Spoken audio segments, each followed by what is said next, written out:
ان کے بھانجے حضرت عروہ بن زبیر رضی اللہ عنہ وہ بیان کرتے ہیں، اور ان سے ابن شہاب زہری رحمہ اللہ تعالیٰ بیان کرتے ہیں، اور ان سے یہ روایت حضرت عقیل رحمہ اللہ تعالیٰ نے بیان کی ہے، اور ان سے امام لیث رحمہ اللہ نے، اور ان سے یحییٰ بن بکیر نے، اور امام یحییٰ بن بکیر رحمہ اللہ تعالیٰ جو ہیں یہ امام بخاری کے استاد ہیں، تو امام بخاری رحمہ اللہ تعالیٰ ان سے یہ روایت بیان کرتے ہیں۔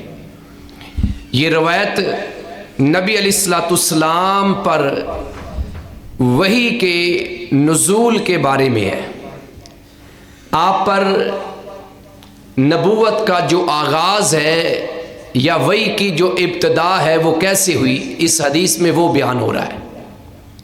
اس حدیث کے پہلے حصے میں یہ بتایا گیا کہ رسول اللہ صلی اللہ علیہ وآلہ وسلم کو نبوت ملنے سے پہلے رات کو جو خواب آتا وہ صبح پورا ہو جاتا، پھر آپ علیہ الصلوۃ والسلام کے دل میں خلوت تنہائی محبوب بنا دی گئی، اور آپ اس مقصد کے لیے غار حرا میں تنہا رہتے کئی کئی دن اور کئی کئی راتیں، حتیٰ کہ آپ کے پاس سید الملائکہ حضرت جبریل الامین علیہ الصلوۃ والسلام اللہ کا پہلا پیغام جو سورۃ العلق کی ابتدائی آیات ہیں وہ لے کر آتے ہیں۔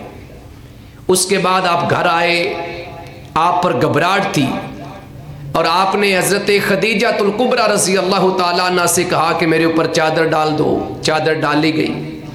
جب تھوڑا سا آپ کا وہ گھبراہٹ والا جو معاملہ تھا وہ بہتر ہوا تو آپ نے امی خدیجہ رضی اللہ تعالیٰ عنہا کو وہ سارا واقعہ سنایا، جس پر حضرت خدیجہ رضی اللہ تعالیٰ عنہا نے اللہ کی قسم کھا کر کہا کہ اللہ آپ کو کبھی رسوا نہیں کرے گا، کیونکہ آپ نے کہا تھا کہ انی خشیت علی نفسی، مجھے اپنی جان کے بارے میں ڈر لگ رہا ہے، یعنی جس طرح بندہ کہتا ہے کہ مجھے لگتا نہیں ہے کہ میں زندہ رہ پاؤں گا، بچ پاؤں گا، میرے ساتھ کیا ہوگا۔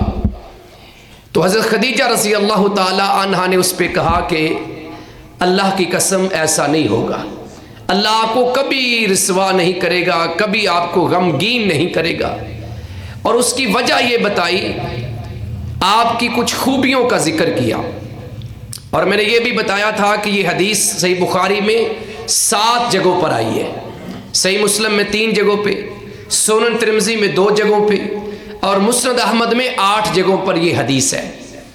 اب اس حدیث میں جو ہم پڑھ رہے ہیں اس میں 5 خوبیاں ذکر ہیں، دوسری جگہ پہ ایک چھٹی خوبی کا بھی ذکر ہے جو حضرت خدیجہ رضی اللہ تعالیٰ عنہ نے کیا۔ وہ خوبیاں کیا تھی؟ پہلے نمبر پر تو یہ بتایا گیا کہ اللہ کے نبی علیہ الصلوۃ والسلام کی جو پہلی خوبی حضرت خدیجہ رضی اللہ تعالیٰ نے بیان کی وہ یہ تھی کہ آپ رشتہ داری کو ملاتے ہیں، پھر یہ کہا کہ آپ دوسروں کا بوجھ اٹھاتے ہیں، پھر یہ کہا کہ جو کما نہیں سکتے، کچھ کر نہیں سکتے، اس قدر اپاج ہیں، ضعیف ہیں کہ وہ خود کما نہیں سکتے، آپ ان کو کما کے دیتے ہیں، یہ تیسری چیز تھی۔ اور چوتھے نمبر پر یہ تھا کہ آپ مہمان نوازی بھی کرتے ہیں، مہمانوں کی عزت بھی کرتے ہیں۔ 5ویں نمبر پر یہ کہا کہ آپ اللہ کی طرف سے آنے والی کوئی بھی جو مصیبت ہے، آفت ہے، مشکل ہے لوگوں کے اوپر، اس میں لوگوں کی مدد کرتے ہیں۔ اور چھٹی جو آپ کی صفت جو دوسری جگہ بیان کی ہے وہ یہ ہے کہ آپ بات سچی کرتے ہیں، اس وجہ سے اللہ آپ کو کبھی رسوا نہیں کرے گا۔ اور پچھلے سے پچھلے درس میں یہ بتایا گیا تھا، خلاصہ یہ تھا کہ کیونکہ ان 6 خوبیوں کا تعلق جو ہے حقوق العباد کے ساتھ ہے، خلاصہ یہ نکلا کہ جو دوسروں کے لیے جیتا ہے اللہ اس کو کبھی مرنے نہیں دیتا، اللہ اس کو زندہ رکھتا ہے۔ تو یہاں تک ہماری بات ہوئی تھی۔ یہ ساری باتوں کے بعد جو آج ہم بات کرنے جا رہے ہیں کہ اس کے بعد پھر کیا ہوا، تو حدیث کے الفاظ ہیں فن طلقت بہی خدیجہ، پس حضرت خدیجہ رضی اللہ تعالی عنہا آپ کو لے کر چلی گئیں. ان طلاق ین طالق کا معنی ہوتا ہے آگے چلنا. تو فن طلقت، کیونکہ حضرت خدیجہ رضی اللہ تعالیٰ عنہ کے لیے یہ بات ہو رہی ہے، وہ آپ کو لے کے چلی گئی. حتیٰ یہاں تک کہ اتت بہی، وہ آپ کو لے کر آئیں. ورقۃ ابن نوفل ابن اسد ابن عبد العزى ابن ام خدیجہ رضی اللہ تعالیٰ عنہ. ورقہ بن نوفل بن اسد بن عبد العزى وہ کون تھے؟ ابن ام خدیجہ، ابن ام خدیجہ، حضرت خدیجہ رضی اللہ تعالی عنہا کے چچا کے بیٹے تھے. یعنی حضرت خدیجہ رضی اللہ تعالی عنہ کے کزن تھے، چچا زاد. چچا زاد کیا تھے؟ کزن تھے. کون؟ ورقہ بن نوفل، جو اس وقت کیا تھے؟ عیسائی تھے. حدیث کے الفاظ ہیں وکانا امراؤن، اور وہ ایک مرد تھے، انسان تھے. تنصر فی الجاہلیہ، دور جاہلیت میں یہ نصرانی ہو گئے تھے. یعنی کہ یہ شروع سے بتوں سے بیزار تھے، اور ملک شام میں ان کا جانا ہوا تو وہاں ان کو عیسائیت پسند آئی اور یہ عیسائی بن گئے. یہ کیا بن گئے؟ مکی تھے، مکہ میں رہتے تھے، قریشی تھے، لیکن وہاں چلے گئے، عیسائی بن گئے. اور فی الجاہلیہ، دور جاہلیت کی بات ہو رہی ہے. وَكَانَ يَكْتُبُ الْكِتَابَ الْعِبْرَانِيَّ، اور عبرانی میں وہ کتاب لکھا کرتے تھے. عبرانی زبان کے اندر، جس کو انگلش میں ہیبرو کہتے ہیں، عبرانی زبان میں وہ کتاب لکھا کرتے تھے. فَيَكْتُبُ مِنَ الْإِنْجِيلِ بِالْعِبْرَانِيَّةِ، عبرانی زبان کے اندر عبرانیہ ما شاء اللہ ان یکتبا، اور وہ عبرانی زبان میں انجیل کو لکھ رہے تھے جو اللہ چاہتا تھا. یعنی عبرانی کے اندر انجیل لکھا کرتے تھے. وَكَانَ شَيْخًا كَبِيرًا، اور آپ بہت زیادہ بوڑھے ہو چکے تھے. ورقہ بن نوفل بہت زیادہ بوڑھے ہو چکے تھے. قد عمیہ، یقیناً نابینا بھی ہو چکے تھے. بوڑھے بھی ہو چکے تھے اور نابینا بھی ہو چکے تھے. فقالت لہو، تو حضرت خدیجہ رضی اللہ تعالی عنہا نے اس سے کہا، یعنی ورقہ بن نوفل سے کہا، یبنا امی، اے میرے چچا کے بیٹے. یبنا امی، اے میرے چچا کے بیٹے. اسما، سامع یسمع، اسما، سن. یعنی حضرت ورقہ بن نوفل سے کہا کہ سن. من ابن اخی کا، اپنے بھائی کے بیٹے سے. رشتہ جو ہے وہ حضرت خدیجہ کے ساتھ تھا کزن کا، تو کزن ہی کہنا چاہیے تھا، کزن کہنا چاہیے تھا. یہ کہتے کہ اپنے بھائی سے سنو، لیکن عمر کے تقاضے کے اعتبار سے، کیونکہ نبی علیہ الصلوۃ والسلام عمر میں کافی ان سے چھوٹے تھے، حضرت خدیجہ رضی اللہ تعالی عنہا سے بھی چھوٹے تھے، تو اس لیے انہوں نے عمر کے حساب سے، رشتہ تو کوئی خونی نہیں تھا، تو انہوں نے کہا کہ اپنے بھائی کے بیٹے سے. ایز اے انسان سارے لوگ آپس میں بھائی ہیں، تو اپنے بھائی کے بیٹے سے سنے.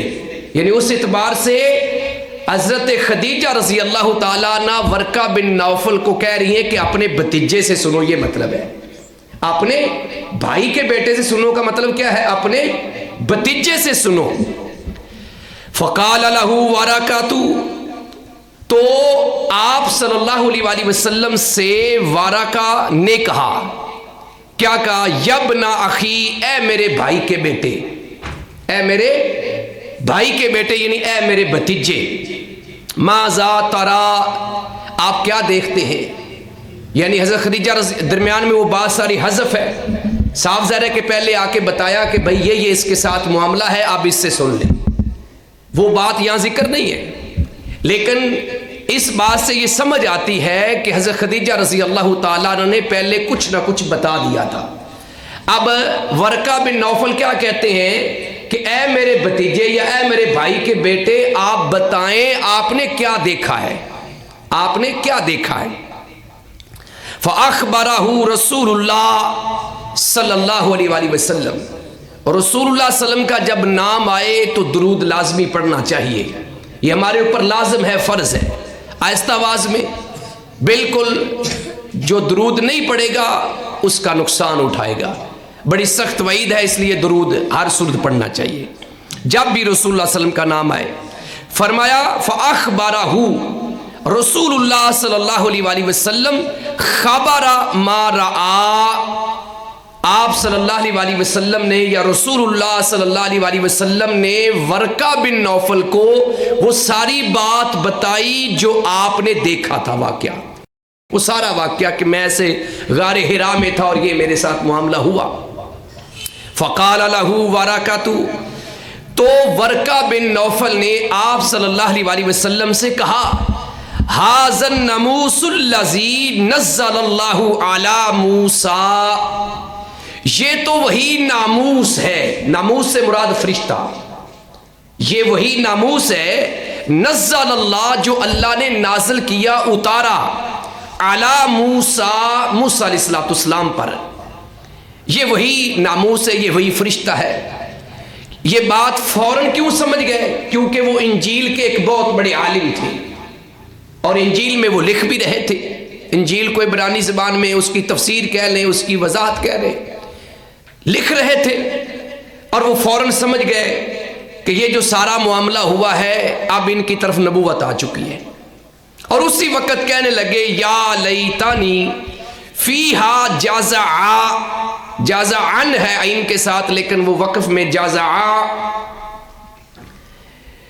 کہ کاش میرے لیے قوت ہو، میرے لیے طاقت ہو، میرے پاس قوت ہو، یا لیتانی، ویسے تو یہ ایک افسوس کے لیے آتا ہے لیکن خواہش کے لیے بھی، اے کاش اکونو، میں ہوں، حیّن، زندہ، اذ یخرجو کا قومو کا، اخرجا یخرجو، نکال دینا، اذ جس وقت، یخرجو کا آپ کو نکال دے گی، قومو کا آپ کی قوم، اس وقت تک میں ایک تو توانا ہوں، چونکہ بوڑھے ہو چکے تھے، نابینا ہو چکے تھے، کاش میں اس وقت طاقتور ہوں اور وہ وقت آئے جب آپ کی قوم آپ کو نکال دے گی۔ آپ دیکھ لیں کہ ان کی دور اندیشی، پھر وہ حقیقت میں ایسا ہوا بھی، گو کہ ورقہ بن نوفل جو ہیں وہ زندہ نہیں رہے، وہ آگے حدیث میں آ رہا ہے، لیکن قوم نے رسول اللہ صلی اللہ علیہ وسلم کو نکالا، ہجرت جو آپ کر کے مکہ سے مدینہ گئے وہ یہی تھا۔ اس کے جواب میں رسول اللہ صلی اللہ علیہ وسلم نے جو بات کی ہے وہ بھی بڑی اہم ہے۔ فقال رسول اللہ صلی اللہ علیہ وآلہ وسلم، تو رسول اللہ صلی اللہ علیہ وآلہ وسلم نے فرمایا اوا مخرجیہ ہم، کیا وہ مجھے نکالنے والے ہیں؟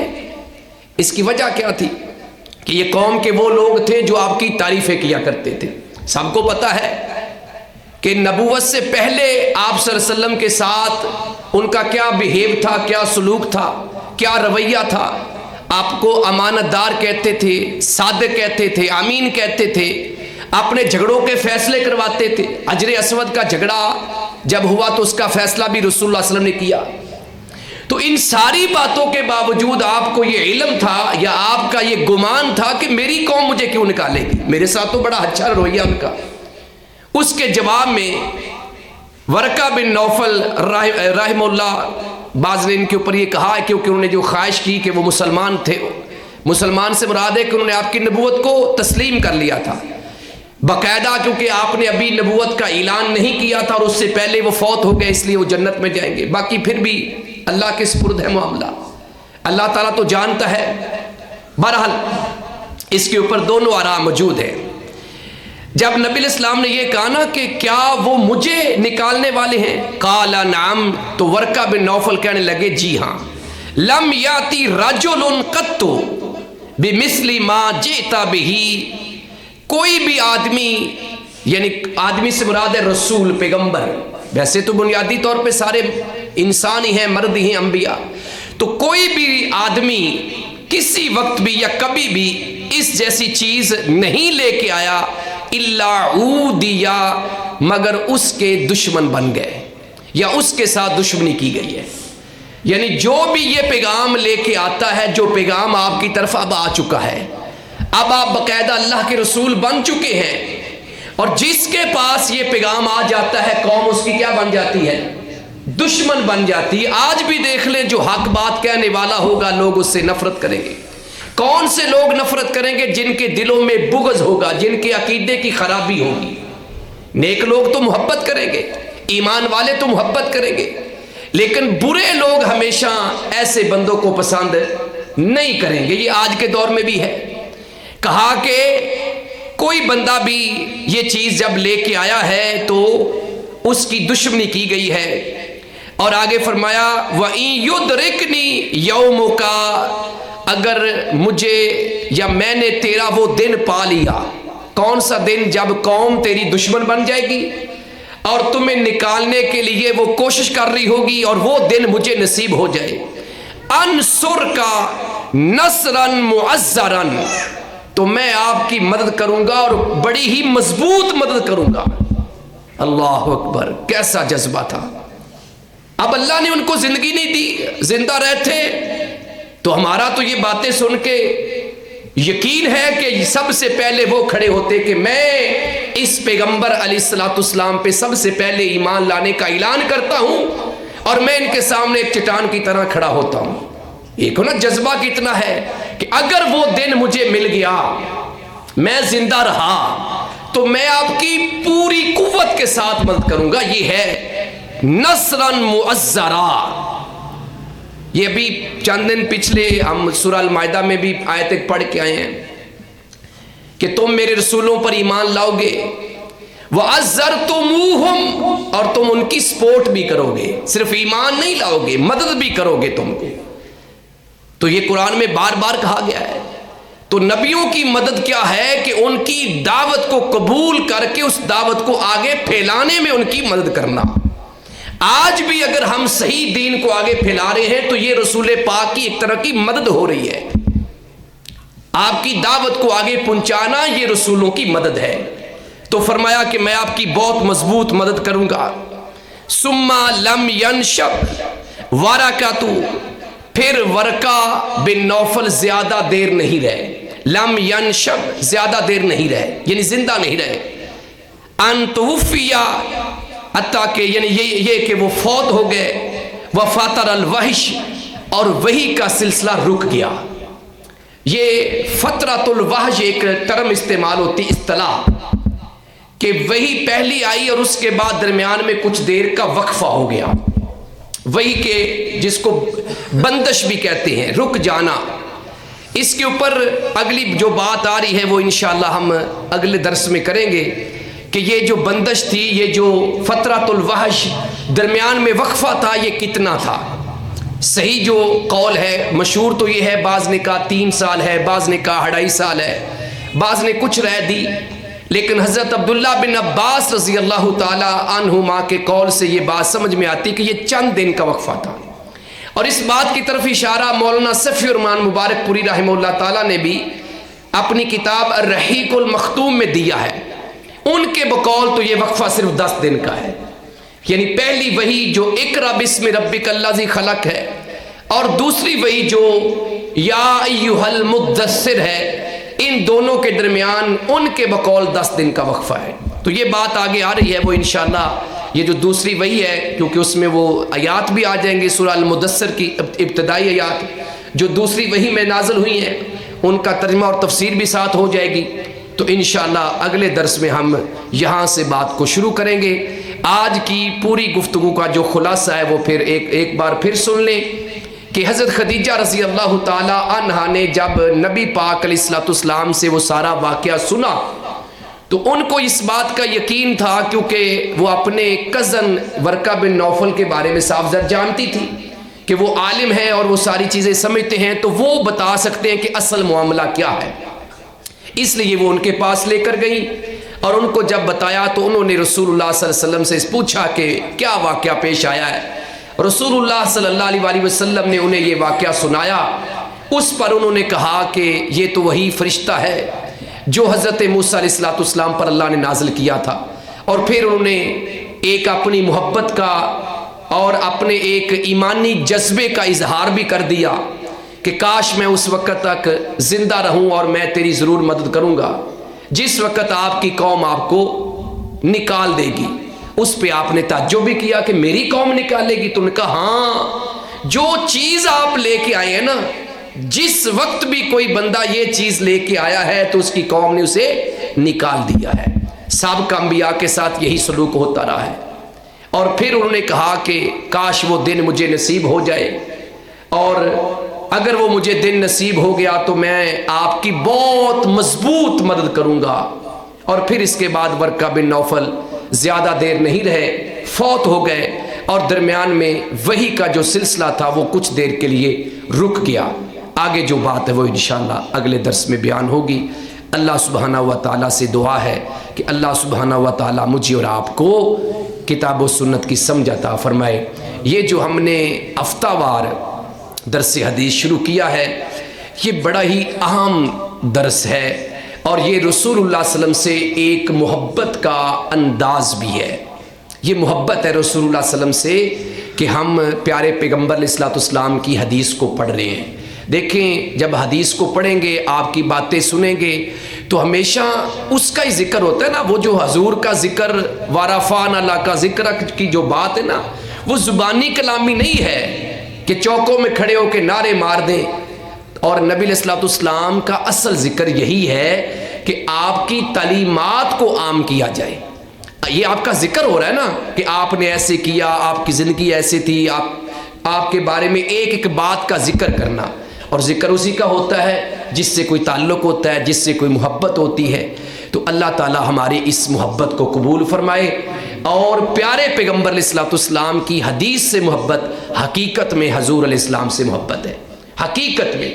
اور حدیث کا ادب حضور کا ادب ہے۔ ابھی آپ نے قاری صاحب نے جب نماز پڑھائی تو پہلی رکعت کے اندر سورہ الحجرات کی انہوں نے ابتدائی آیات پڑھی ہیں، تو اس کی جو دوسری آیت ہے اس میں یہی بتایا گیا ہے کہ حضور علیہ السلام کی آواز سے اپنی آواز کو بلند نہ کرو۔ تو اس کا مطلب یہی ہے کہ حضور کی جب بات آ جائے تو پھر آپ کی بات نہیں چلے گی، پھر حضور علیہ السلام کی بات کو خاموشی سے سننا اور سن کر اس پر عمل کرنا، یہ ہمارے اوپر فرض اور لازم ہے۔